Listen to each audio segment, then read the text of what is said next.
So without further delay, I'm going to welcome Sami and turn it over to her. Hi, Lynn. Hello, everybody. Hi. Thanks for having me. Obviously, this is a topic, if you kind of start reading my bio, that I've been doing for quite a long time. And fortunately, I've had a really amazing opportunity to work with Living Beyond Breast Cancer for a number of years. And I think the Living Beyond Breast Cancer name is just ideally what we want to talk about in the exercise space, because exercise in for people affected by cancer is a really powerful tool to help with quality of life, function, fatigue, mental health, physical health, financial health. There's just so many reasons that you should be exercising. And when I started my career in 2003, I know that ages me a tiny bit, we didn't have any evidence talking about the benefits, the safety, and even the hows. And so I think it's really a great time to be here to learn this, specifically in the metastatic breast cancer space, because we finally have some evidence that really helps us guide people living with metastatic breast cancer on how to exercise for them, not just their diagnosis. And I think that's really a key piece. So I'm going to go through a really simple presentation just because I want to take some time to talk about some of the terms, some of the recommendations. And I'm a very visual learner. And so some of you may be visual learners with me. And so this is just to provide framework. As we go through this presentation and you listen, take those questions and put them right into the chat, because Lynn and I will be coming back to those questions even as we reference the slide deck. So here we go. I want to talk first about, like, what are all of these different terms? So physical activity, exercise, fitness, all are a little bit different. And I think it's important to notice the differences of each, because they will come forward into the recommendations. So what does this mean? Well, physical activity is simple. It's literally any movement that your body does, from rolling over in bed, getting up to get water, brush your teeth, use the bathroom, definitely exercise, playing with your kids, any single thing you do. It could be lying down, standing up, seated, anything in between. That's just simply physical activity. A lot of the studies you see and a lot of things I see online are always like, be physically active. And I think that that's great. And it's the foundation of what we should do every day. But exercise is really what we're going to target today. And I would like to kind of explain why and where the recommendations are very important regarding exercise. So the main difference is this: exercise is physical activity with a plan, a purpose, a goal, or an intention. So that might mean I want to get stronger. That might mean I want to reduce some of the pain in my joints. That might mean I want to sleep better. That might mean something very individual for every single person. But exercise is kind of your plan or your roadmap. Lastly, I brought fitness into the equation because it was in the title of our presentation. Fitness is what people like myself in the exercise world, or sometimes our medical teams, look at as a measure of how your function might be. So fitness could be things like cardiovascular health, aerobic capacity, muscular strength, muscular endurance. Fitness for you may mean something completely different today, tomorrow, as it was before cancer, what it will be in 5 years. Fitness is kind of where you can be thinking about what do you want to accomplish out of your exercise regimen, kind of like your goal.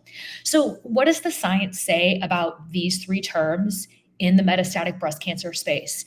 Well, I will tell you, up until really a year or two ago, we knew that exercise was safe. We knew it was beneficial. We knew it was beneficial for mind and body, things like quality of life. But we really struggled with, well, what should someone with metastatic breast cancer do? And here today, we don't have every single guideline, but I'm going to bring forward some of the latest evidence that we have seen, especially in the last, like I said, 1 to 2 years, because I think it is important to understand that where you are living with a advanced cancer diagnosis, things might look a little different. And I want you to learn how to be comfortable applying those. So we know it's safe, we know it's beneficial. We're going to focus on the how. The limitations in this particular setting are largely individual. They are the same in many times as I would be talking to someone with a primary diagnosis if they have balance challenges, but the reasons in the metastatic cancer space may be different. So I think it's important to understand that even in these recommendations, there is going to be some individualization, and it's something we can talk about even in Q&A on how to apply these. Lastly, I want to talk about priorities. As you sit here today and you're here thinking about exercise, knowing it's a tool, I want you to think about what are your priorities? Meaning, do you want to get stronger? Do you need to work on your balance? Do you just want something simple that you can do to be mindless? What does that look like for you in an exercise? What is your goal? And as you think about those priorities and then go through this presentation, then you'll have some tools to apply them. So moving to the next slide, this is kind of my big slide of information and kind of where we start talking about what is recommended. So what do we know? Well, exercise is safe, feasible, and should be recommended for all individuals impacted by cancer to mitigate side effects. Very general, but it is important to know that, again, up until really the last 5 to 10 years, we didn't really know that exercise was safe and also feasible. And we are now seeing recommendations on people with a diagnosis of cancer should start exercise at the point of care. As an almost 20-year exercise specialist, it's magic to my ears to hear, but it's the how that we really want to focus on today, because I think everybody knows exercise is good for you, but implementing it into their lives and current situations is why you're here today and why I'm excited to be here talking to you about this. So on the top right of your screen, these are the general recommendations for all of us sitting here today. You want to strive for 150 minutes of moderate physical activity per week. I'll talk a little bit more about moderate in a moment. And 2 times per week of muscle strengthening exercise. So if you think about this, if we take 150 minutes per week, which will encompass your resistance, we break that down for exercise 150 over 7 days. Let's just start with just doing a little bit every day. It's about 22 minutes per day. If you decide you want to exercise 5 days per week at 30 minutes, which will still meet these recommendations, it's 2% of your day. Now that 2% of your day, 30 minutes, you can do in a minute or 5 minutes or whatever little section of time you want to, or you could do a full bout of 20 to 30 minutes. Totally up to you, but that's the general recommendation that we have for anyone impacted by cancer. And again, we know that side effects are definitely reduced, things like fatigue, functional decline, cognition, sleep, etc. The most important recommendation that I think is not emphasized enough, but also because it's quite new, is this 2 times a week of muscle strengthening. Okay. So what do these terms mean?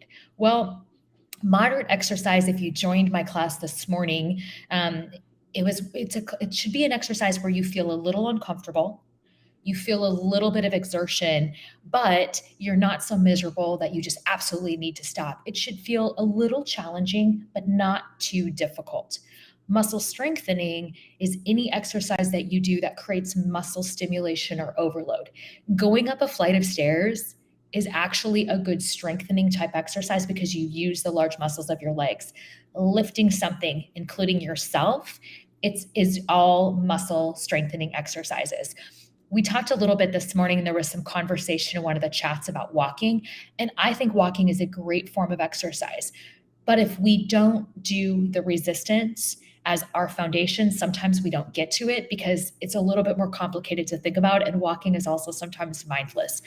But also that can be limiting for people that have balance challenges and other things like that we'll talk about. So on the left, I talk about all individuals should strive to meet the weekly exercise guidelines. So again, it's in a week. If you can't get 150 minutes, that can be difficult, especially if you're starting. I recommend starting at 50%. So if you're going to exercise 5 times a week, try 15 minutes per day and try maybe in 5-minute increments. Set a timer on your phone. Try to do something for 5 minutes and then you're done. If you still feel good, you can continue to go. But at the end of the day, I would rather you do these 5-minute increments and feel good at the end than wiped out and needing to take a nap. Okay. But if you start even at 50%, what I call exercise snacking, you can easily get to about 50, you can easily get to those recommendations and work up to them in really a matter of weeks. Again, things may change based on symptoms, side effects, treatment regimens, etc. But this is something that we really want to try to strive for. So I saw this question come into the chat about bone metastasis, and I'm really excited to say that we finally have some solid recommendations around bone metastasis. We don't have what is the exact exercise, but we don't always need that, right? Because that's going to be really hard to study in the literature. But for bone metastasis, it is recommended to integrate exercise into the clinical care and treatment regimen for people living with bone metastasis. The benefits of exercise outweigh the risks of no exercise, especially because if you are not exercising, you are at an increased fall risk. You tend to have more fatigue, more balance challenges, etc. And you should have a conversation with your medical provider about the location of your bone metastasis, as well as if it relates to things like, significant bones, like bones in your thigh versus perhaps a rib, that might be different as far as load or weight bearing. It's important to know that in this setting, the recommendations are to start with supervised exercise. And I know you might be thinking, why do I need supervision? Look at this. This is a very technical recommendation, but I felt it was important to be consistent. Supervised exercise just means you want to start with a professional, such as an oncology rehab, PT that understands bone metastasis, or a certified and qualified cancer exercise trainer or exercise physiologist that knows how to manage exercise in this setting. But it's important to start supervised. And I will tell you, I think sometimes we don't think we need it, but we can all have somebody looking at us and identify, oh, hey, your posture, you're turning your body a different way. So it's just a really safe place to start. And also, it's going to help you start at the appropriate intensity. Sometimes we might be too conservative. Sometimes we might be too aggressive. It's definitely something that I think is really key when you're starting out, to have that guidance or that support in the beginning. Postural alignment is important. Controlled movement is important. All of those really basic things that we talk about with, starting with the foundation of your exercise. But most important to note that exercise is recommended and it is safe and feasible in this setting. And then lastly, I think it's really important to talk about exercise in the palliative or more progressive stages of illness in preventing something called cancer cachexia, which is what's kind of known as a spontaneous, it's not truly spontaneous, but what happens is your body starts losing a vast amount of lean muscle tissue. It can be related to disease. It can be related to being malnourished. But sometimes we're in the situation that our body is not able to keep up and heal. And so often we have told people to just take it easy, just sit, relax, recover, rest, don't do anything. And we're starting to see that in this particular situation, that in this time point, these are patients that should still be exercising, again, supervised setting, and working about one level below where they might feel that they should work or can work, or depending on where they are in that particular day. But exercise is really important to maintain function. And like I said, again, reduce fall risk. Also, a lot of emotional well-being. So many times cancer takes away a lot of your choices and a lot of your ability to choose how you feel, or to make decisions. It's what time do I have to go to my appointment, or whatever that may be. And exercise is a very empowering tool that you can use in the comfort also of your home, right? Just like we did this morning. You don't need to necessarily go anywhere to do it. So I think it's important to note that these specific situations have clinical evidence behind them and fit a much more diverse population than we even saw just a few years ago.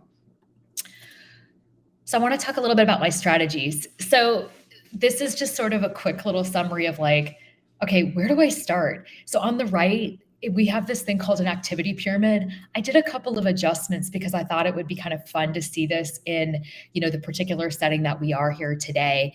And what does the activity pyramid mean? Well, just like the food pyramid, where, a little bit of this, a whole lot of that. Notice on the bottom that I want you to focus on daily increased movement. So I put some different things on here that could be fun for you. My little group in the middle is dancing. You could put music on in your kitchen or your bathroom or wherever they may be. But I want you to focus on the foundation to increase your overall daily movement. It doesn't have to be planned exercise because remember, even if you're hitting your exercise recommendations of 30 minutes, right? 2% of your day. So we want to increase your movement overall. We do want to get that regular exercise of aerobic and strength, and we want to reduce the amount of true downtime. And when I put true downtime in there, also note about halfway down on the right, my little person exercising in the chair, because remember, you can exercise in a seated position. True downtime is when you're laying down in your couch or your sofa. And sometimes that's okay, but even if you're seated, you can move. Even if you're lying in bed, you can move. I want you to think about reducing true downtime, getting in regular exercise, and increasing your overall daily movement. Some exercise is good. Thinking specific exercise, plan purposeful movement, a little more is typically better. Your exercise should fit you, where you are, where you want to be. It's important that you start supervised. And the other thing that I think is really key is moving for 1 minute. So if you think about where you are today, if you can, while you're listening to me, I want you to start moving. You can start lifting your arms, you can start marching in place, you can stand up, whatever you want to do. But I want you to think about moving for about the next minute while I continue to talk. It's important to think that muscle is magic because lean muscle mass helps your body move. So the more you have, the better you feel. And I also put on here, it's important to think about rehab doesn't mean that something is broken. It needs to be fixed. Rehab is just a great place to start to find somebody that understands how you should move. In the metastatic space, supervised exercise is what's recommended. So I really do recommend that people start in that rehab space. And lastly, I want to bring up this is part of a tip sheet that was coming out of the exercise session from today. In here, when people are like, okay, what do I do in a week? Here's a sample exercise plan that you can do at a moderate and vigorous intensity as a starting place. This is for someone that's probably been exercising a little bit, not necessarily, consistent, but starting to kind of move and exercise a bit. This is where we would recommend that you start it. So just note that we have some of these resources available. So when you think about where do I start now that I'm motivated, this is a great tool for you to go ahead and get started. Okay, Lynn, I will welcome you back. Great. Thanks, Sami. Okay. I'm going to start with some questions that we had coming in. All right. Someone has METs in their bones, but has also had a compression fracture. They're working in PT and they're doing better, but wondering what type of exercise is good besides biking and walking. It actually hurts to lay on the ground with a yoga mat. Someone mentioned chair yoga, but any recommendations or guidance that you may have? Absolutely. I mean, with especially compression fracture, in that fact that you're with PT, you're at a great starting point. What I would probably recommend is talking to that PT who has a good baseline of where your fitness is about creating muscle building exercises, even if it's muscles that would offload that spine. So thinking about the arms, the shoulders, the back and the chest, the legs. We did Sarah, who's our other PT that was helping with the exercise videos, has a YouTube channel, and we did a 5-minute home workout video from your kitchen. And one of the exercises in there was a countertop push-up. I think countertop push-ups are so easy, so stinking effective. And you kind of feel like, oh, I could do push-ups are really great for anybody. And it's actually a full body movement. So not people like, I'm a woman, I can't really do push-ups. I don't really like those knee push-ups. I think your form kind of goes to real quick. Try this. Try going into your kitchen or your bathroom and doing countertop push-ups, arms about shoulder width slightly apart, and just do 5. Think about staying in a straight line and you'll realize you get a nice contraction of your chest and back and your core is engaged and you won't have load on your spine or your low back. And honestly, I think a lot of times with bone mets, we were like, do yoga. And quite frankly, I think you bring up a really good point is it isn't for everybody just because it's yoga. So everything should feel good. If it doesn't feel good, you don't do it. That's great advice. Doesn't feel good, don't do it. All right. Next question is someone who has osteopenia Mhm. and had a reclass infusion last November to strengthen the bones, takes calcium and vitamin D supplements daily. What, if any, precautions should this person take when exercising? um, you know, there is some contraindicated information out there that you shouldn't do forward flexion or touch your toes with load. So here's what I will tell you. What does that mean? Well, if you go into your yard, as we're getting into spring, and you're going to pick up a bag of mulch, make sure you bend with your legs, not your back. That's probably my number one recommendation functionally, but that's also an osteopenic recommendation.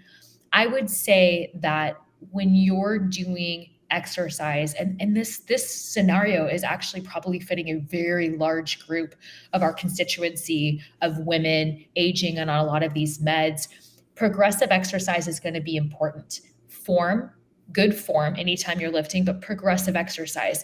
So if you haven't been exercising, regularly, especially resistance training, which you should be doing, you need weight bearing load exercise. Start at, a moderate intensity and make sure that you progress at a smart, consistent time point. So typically, we recommend generally no more than 10% of a progression each week. In the oncology space, I recommend 5%, really maybe 10% every 2 to 3 weeks, just because we want your joints to also adapt. We want your body to have time to recover, and your recovery might be slower. So those are really some of the general basics, but definitely make sure you're doing resistance training. You need to have that load on your bones, and vigorous walking may not feel good to like pound the pavement or something like that. So make sure that you're adding that strengthening. Countertop push-ups, that's might even be your jam as well. But don't feel like you have to come out of the gates and accomplish 50. Go for 5, maybe 10. The next day, go for 5, maybe 10, and see how you feel in another week or two, and then progress. Thank you. And I like what you said this morning. You're like, I do 5 because I can count on to start there. So, Yeah. to not miss out. So, That counting um, thing. okay. Someone with spine mets wants to know if golf is okay because they're worried about the twisting, but would like to do it if it is safe. So I go back to the same thing that for me to give a general recommendation, let me tell you where the evidence is. The clinical evidence does not say you can't golf. The clinical evidence does not tell you the things that you can't do, with the exception of you shouldn't play like rugby or contact sports. I mean, like, that's, I think, probably fair.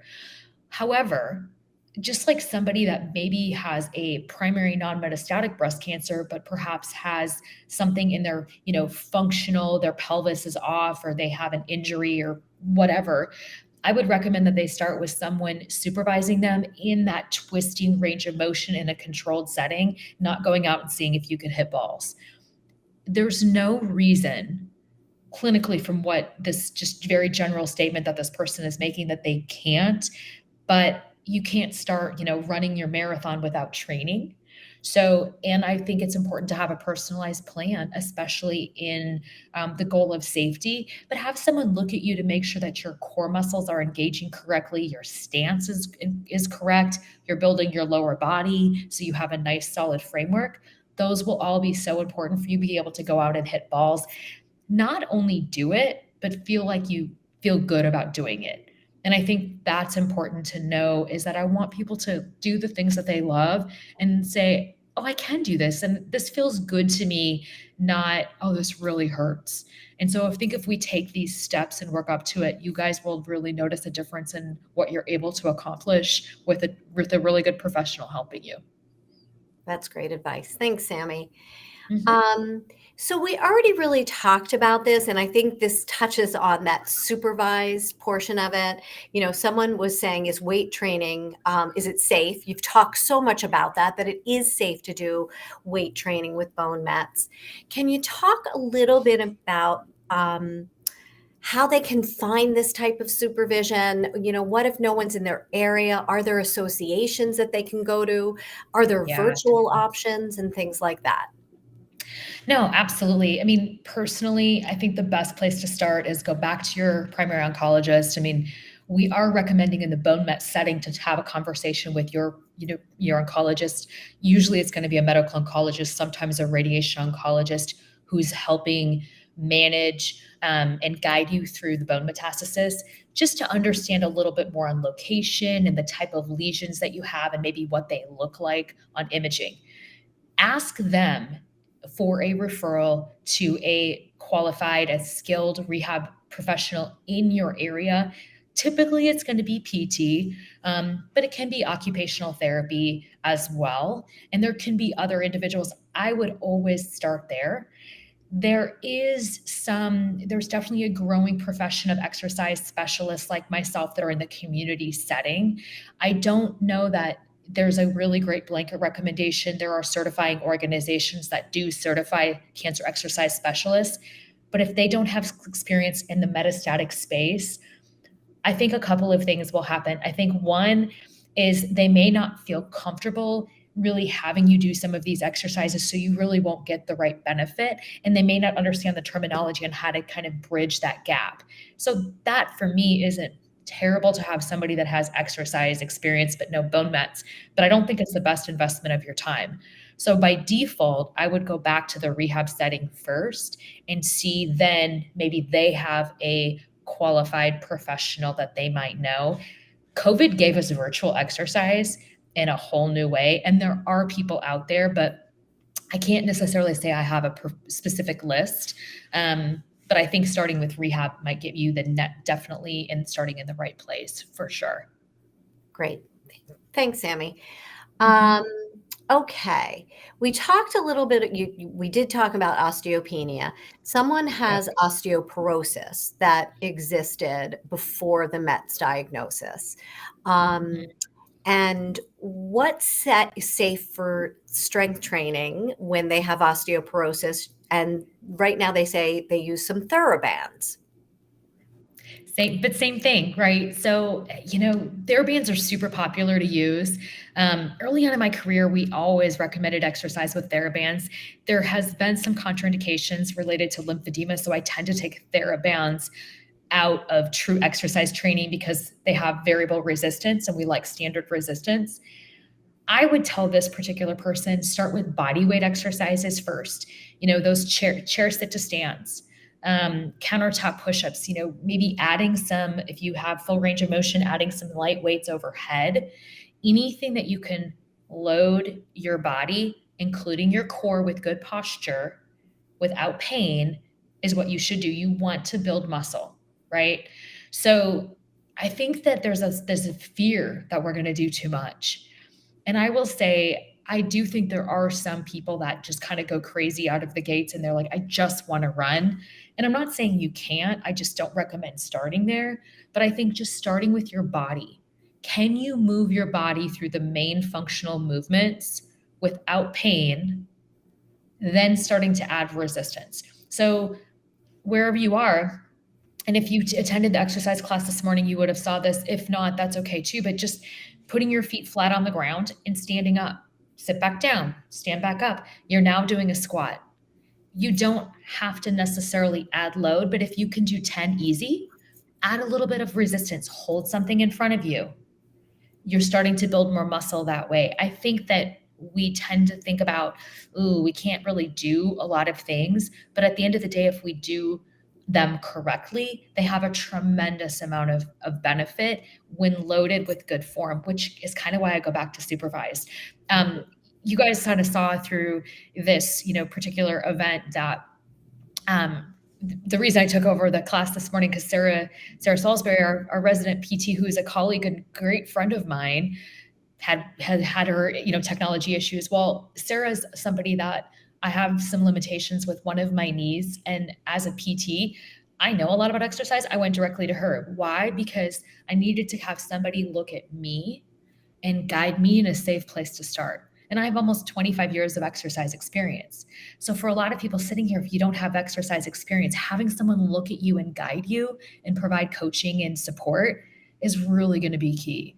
And that's where I think you're going to get the most safety than just kind of embarking on everything on your own and benefit. I think you'll progress faster knowing you have kind of the right guidance, if that makes a lot of sense, Yeah, hopefully. and would you here's a question, Sammy. Do you find like after you have that supervision and you really get what you need and you start to learn your body and learn your form, you almost start to self-correct yourself because you've Oh, learned it correctly. totally. So you're like, Yes. okay, I was just wondering about Well, that. and I think that that's, I think in the beginning, especially, and I'm going to say I'm totally transparent about this. I've worked in oncology for almost 2 decades. I do not understand what it is like to be in the shoes of the people attending this conference living with a metastatic breast cancer diagnosis. I've never had that experience. I haven't had a cancer diagnosis. So I will tell you that I won't tell you I know how you feel because I don't. However, I will tell you that I think that a lot of times in those sort of scary situations of like, oh my gosh, now I have cancer and now I have metastatic cancer, I don't know what I can do.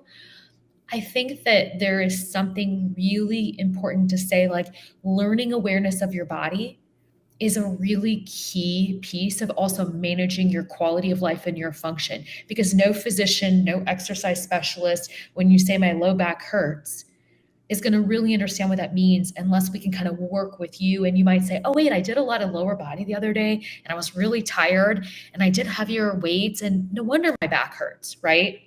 So I think that there's sort of this intuitive sense that does come through. But if I can empower anybody, there's a saying, if exercise is in a pill, would almost everybody take it, right?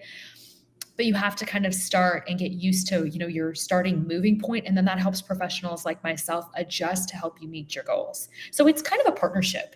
There's no one professional that can give you the right plan without you engaging in what that plan looks like. Yeah. Thank you. Okay. So the question is, and so do you have suggestions for practices to increase motivation to exercise? I tend to self-motivate for a week or two and then fall off, which is a great question because, some people It's you so come out of the true. gate and you're like, okay. I'm hot. So, I'm yeah. doing it. So I would say a couple things. I think community is so key. I think having find an accountability buddy. And I think an accountability buddy in this particular space can be really powerful because, again, not everybody understands the emotional and physical ups and downs of cancer the way somebody does with cancer. With that said, I don't think everybody with cancer, whether it's an early stage or a metastatic diagnosis, has to be in a cancer community if it's not the right community for you. But I think most people need accountability. And the other thing I think is we start super hot and then it's really hard to sustain. So I would really recommend that you start with a little bit of consistency and build up because then your default can come back versus I start with 150 minutes per week because it's only, 30 minutes a day. And then in 2 weeks, you're like, oh my gosh, I had this doctor's appointment and I had this, and then it all falls off. So I think there's two ways to do it. And I think they're both correct. Find somebody who loves you and will also push your tail when you need to and say, listen, I really want to get started on exercise. I just need somebody to be like, I walked 5 minutes, and they're like, they send you the celebration, text message back, right? Because that's amazing. Or I did 10 countertop push-ups. Find that person or community, right? But don't feel you have to come out so hot because it's so hard to sustain when the wheels fall off. And if your default is like you go from 0 to 100, you're going to go back to 0, and then you're going to be really frustrated because starting over is definitely difficult. Another really simple, fun thing, if you're kind of in your own bubble, is what's known as the Jerry Seinfeld method. Lynn, do you know what this is? No, I This don't. is so we all know Jerry Seinfeld, and maybe some of our younger crew doesn't. Really popular comedian. So Jerry Seinfeld's method is you put a calendar up in a place that you see all the time, your bathroom mirror, your kitchen, refrigerator, whatever.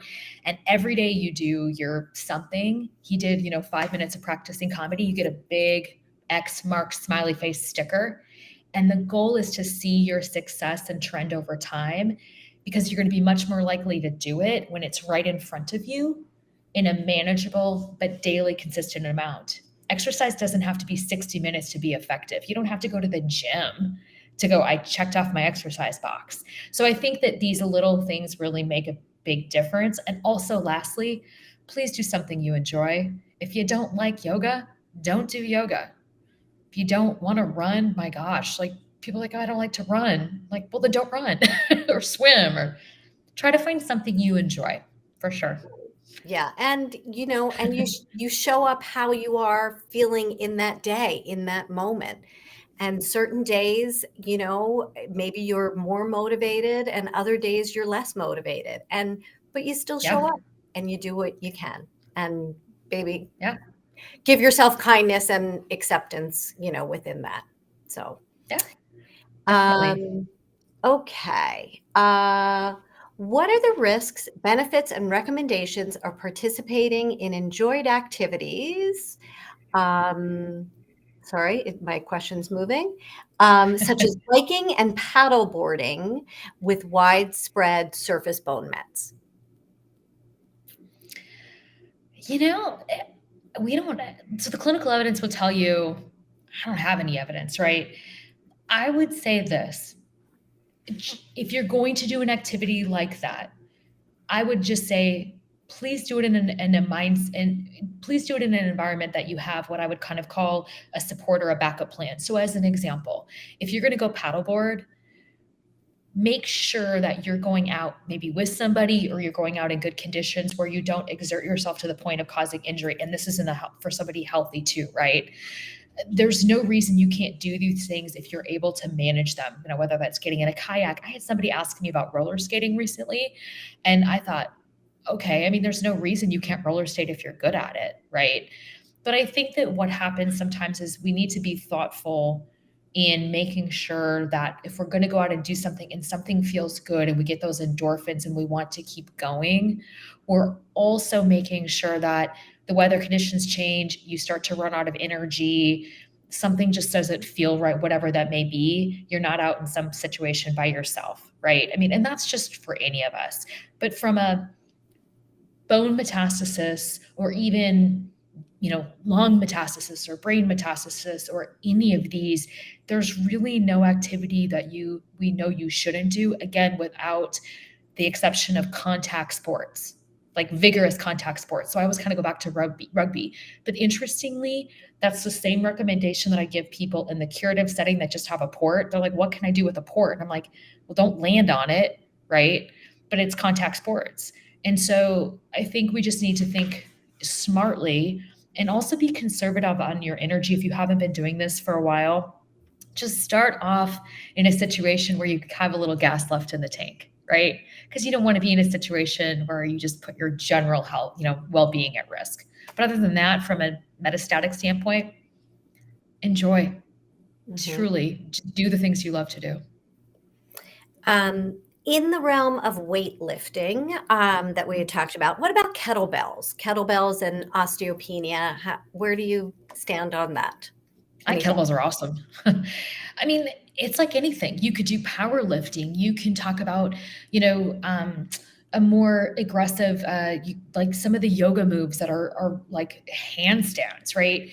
So it's yoga, but it's a more of a vinyasa type of a handstand yoga. Like there's movements that are not necessarily safe in some situations, but any modality of, an exercise tool, whether that's a stability ball, kettlebells, a barbell, whatever, when done with good form and done under the right volume or load, where you're creating some moderate to vigorous intensity, but you're not doing something where you're going, so you have to like literally lie down on the floor and rest for an hour, you're good.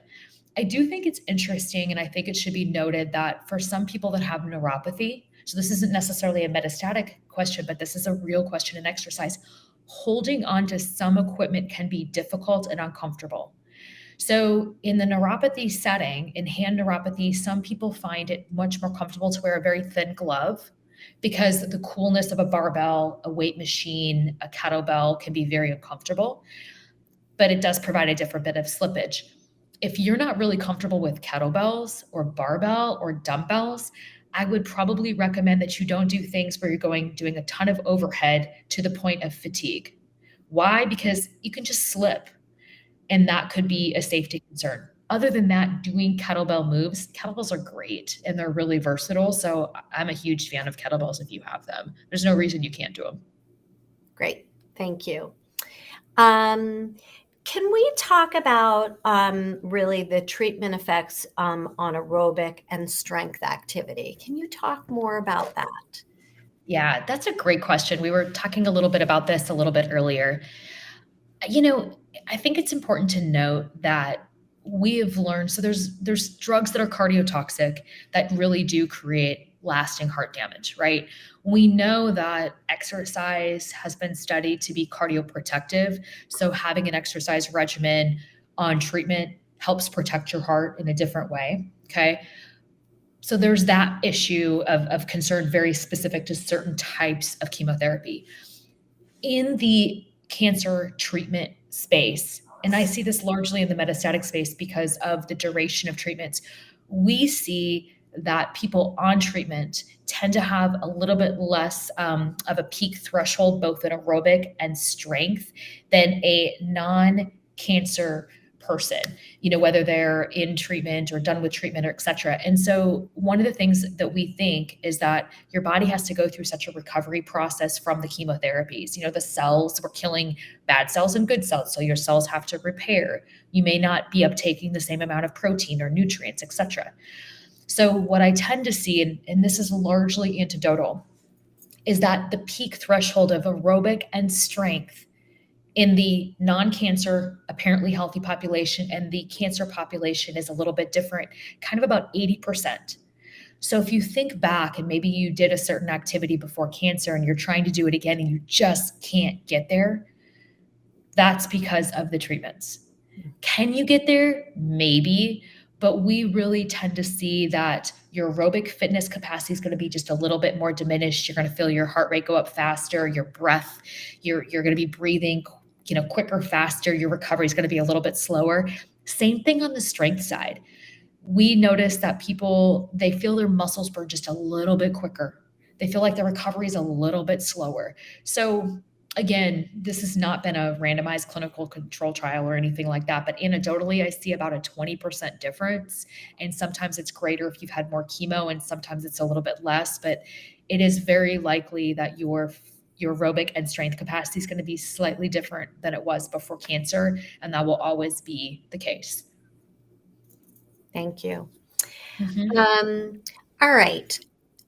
Someone's asking where you got your certification and specifics to look for someone with the same credentials, maybe in their area. Yeah, definitely. So I'm certified through the American College of Sports Medicine, ACSM, and ACSM does have a CET, a cancer exercise trainer.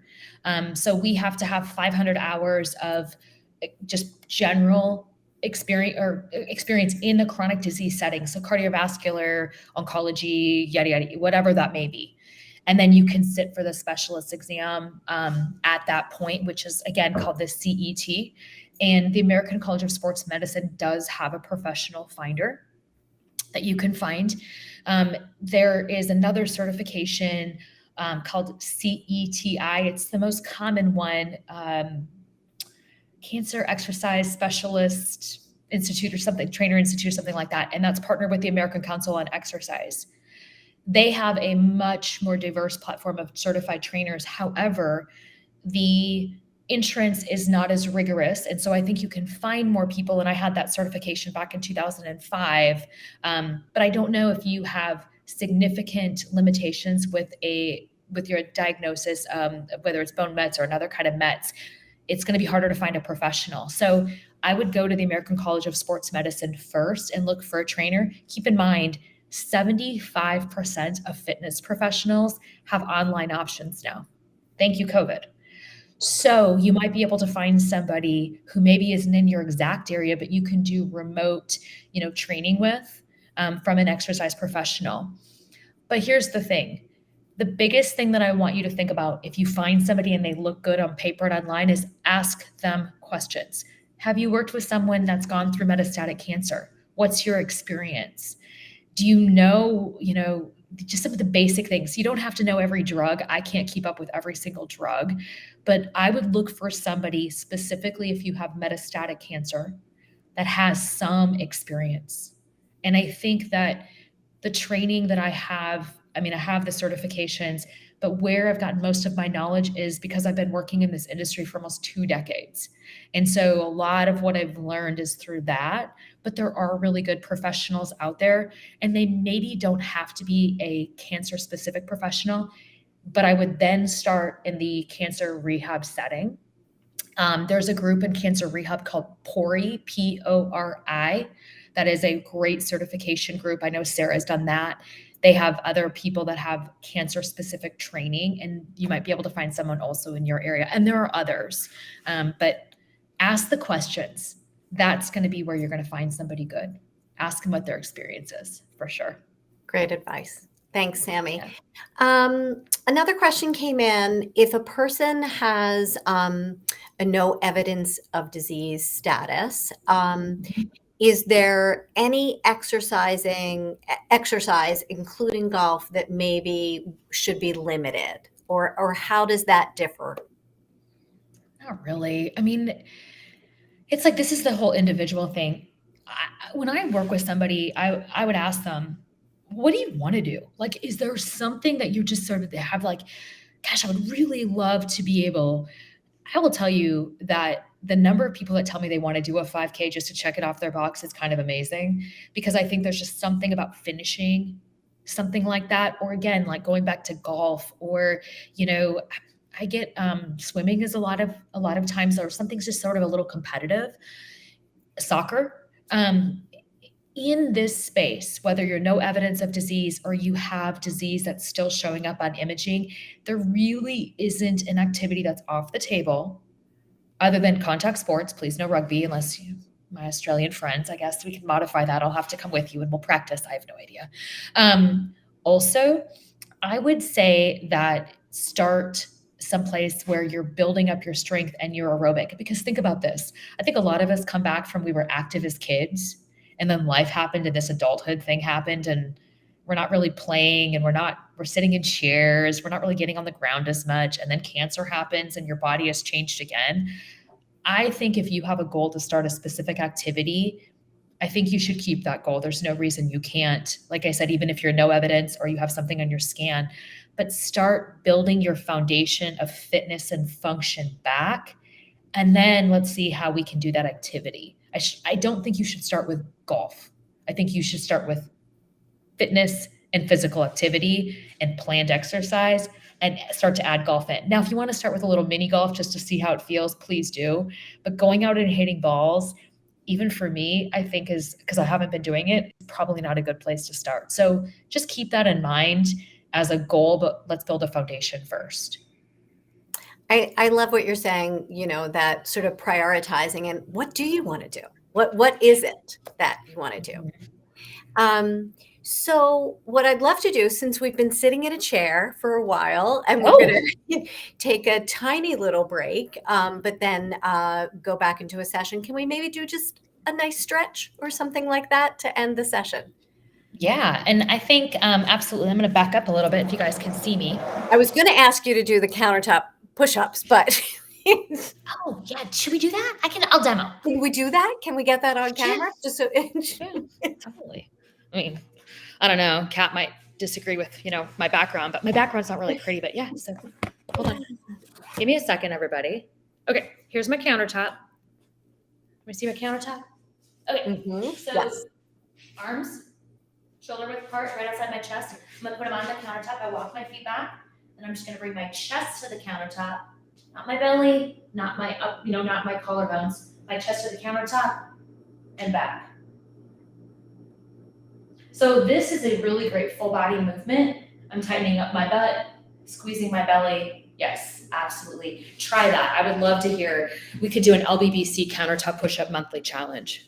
Thank you, Sami, for doing that. But let's just go ahead and do, a few quick sit to stands and get a stretch in, everybody. So if you can, where you are, stand up.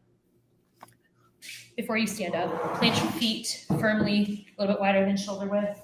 See if I have enough space. You guys can see me. Pull those shoulders back. Take those arms up by the shoulders. I'm going to turn so you can see me. And you're just going to stand up and reach. Everybody stand up, reach, sit back down, pause, belly tight, stand up and reach, squeeze your tush, and back down, and press.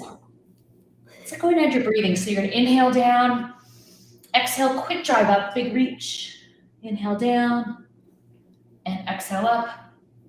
Redo 5 more. Inhale down, exhale up, down. Last 2. Good. One more time. Good. And relax. I will tell you guys, one of my favorite ways to exercise is called a Tabata. And a Tabata is taking any movement and you just set a timer. You can find them on your phone. You can find them online. They're free. You do 20 seconds of one movement followed by 10 seconds of rest, and you do it for 8 times. It takes 4 minutes. So you could do it with that. You could do it with countertop push-ups. You could do it with marching. You could do it with anything you want to. And it's a great way to get some work and some recovery. And I like it because it has a built-in coach that's like, go, stop, go, stop. So it's a really great tool and resource. I think that is really going to be important. I think probably the last thing that I will tell you guys is one of my things I started implementing in my own life was starting off with like 1 minute of basic movement every single morning. So I have an Apple Watch. Pros and cons with an Apple Watch, you can do any timer. And every morning I set up like 1 minute and I just move. So sometimes I stretch, sometimes I march in place, sometimes I do countertop push-ups just to kind of get my body moving in the morning and get my mind moving. And I'm like, wow, that's a minute. Like that goes by like that.